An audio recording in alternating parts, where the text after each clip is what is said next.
Hi everyone, welcome to another episode of Rita's Book Club. This week I'm super excited to share my review of Carrie Soto is Back by Taylor Jenkins Reid. From the very first moment we got a glimpse of Carrie in Malibu Rising, I was so curious about her and just wanted to know her story. She seemed like such a special character, and I'm so glad that Taylor gave us her own story because it deserved to be shared. So this book tells us the story tells us Carrie Soto's story.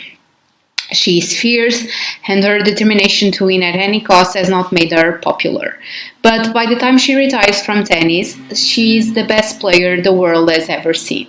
She has shattered every record and claimed 20 Grand Slam titles, and if you ask her, she is entitled to every one. She has sacrificed nearly everything to become the best, with her father, Javier, as her coach, and the former champion himself. So he has trained her since the age of 2. But 6 years after her retirement, Carrie finds herself sitting in a stand of the 1994 US Open, watching her record be taken from her by a brutal, stunning player named Nikki Chen. At 37 years old, Carrie makes the monumental decision to come out of retirement and be coached by her father for one last year in an attempt to reclaim her record back.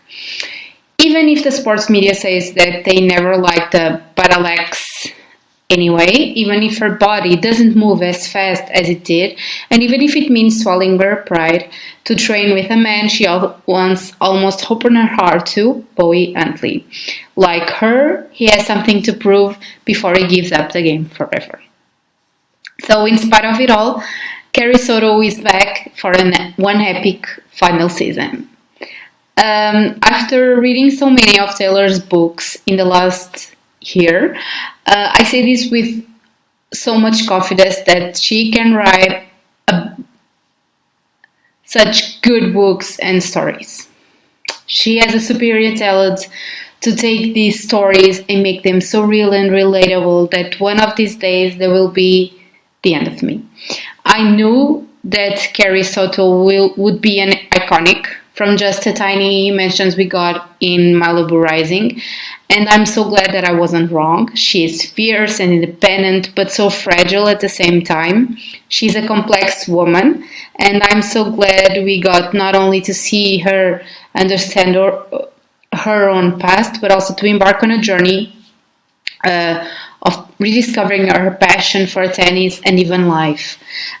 In my opinion, there were two very clear, important relationships for Carrie. And no, I'm not talking about Bowie, even though that was a very cute aspect of the story.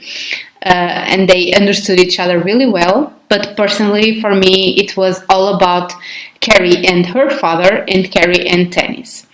Carrie and her father's relationship was probably one of the most beautiful, sweet, and special things I've ever read in a book. It was basically always just the two of them while Carrie was growing up, and Javier was always a constant in her life, especially to ignite her love for tennis. Even in the moments where Javier wasn't her coach, you could read it was their passion, and he was always there to support her, even from afar. But when she comes back to the competition, that's when they finally get an opportunity for closure on their past and to rediscover the thing that they loved the most, each other. It was such a beautiful and emotional moment, and I think it's so special that we got to see them in a lot of these moments. And of course, Carrie and the relationship with tennis. She's clearly one of the best players in the world, and she felt entitled to it, as she should, by the way. But I loved how through the story we are able to see her find her passion again for the game, to push herself to the limits of trying to be the best, but also understanding that she had to let go at some point. She was so strong, and I admired her character a lot through it all. We were all rooting for her, even when we got to see glimpses of sports commentators dragging her. We were always there to support her.